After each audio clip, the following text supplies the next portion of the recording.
And I didn't understand back then that those things which I like listened to or what I was watching before my baptism were affecting me. So I still was consuming the same music, the same movies, and all these things.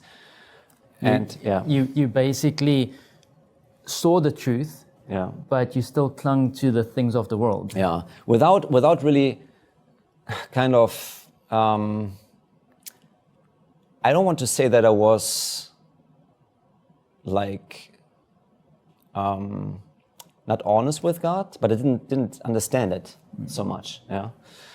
So, but you also had no one to walk this road.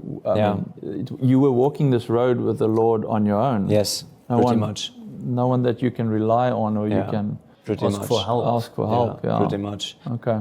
Yeah. So, but I came to a point that I started to, or continued actually, listen to the same music, and my music was the favorite music, which was in your life at the end, which was heavy metal music, and I just loved so many aspects of it.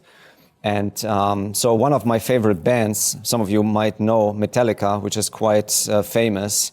And I remember that situation. It was maybe a year after my baptism. I went to a concert. It was actually in the context of a festival. So you have like 10 bands who are playing in the afternoon, and then they came at the last band very late on stage in the evening.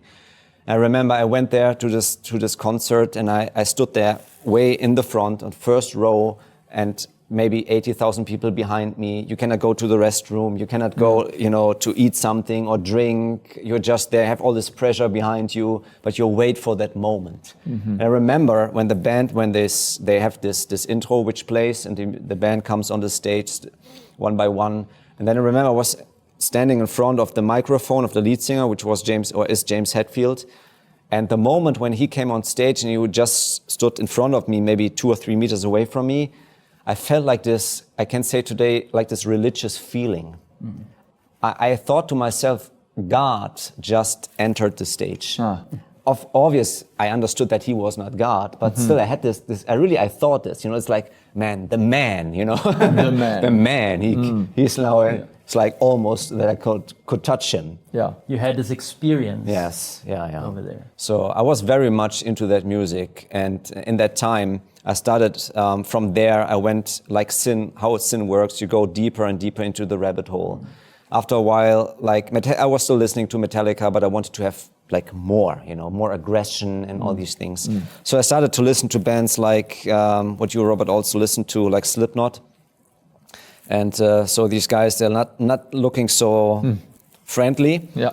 But back then, it really fascinated me. Yeah. Their lifestyle, their music. The fear factor. The fear factor. Then you have like all these symbols, of course in their songs, the lyrics, but also like you see here this advertisement, you see the pentagram in the sky. Yeah. And back then, for me, this was always just a show, what they did. Yeah. I was thinking this is part of the show, and not really that there's really, at this point already, I didn't read my Bible anymore, and I didn't realize the great controversy anymore. Yeah.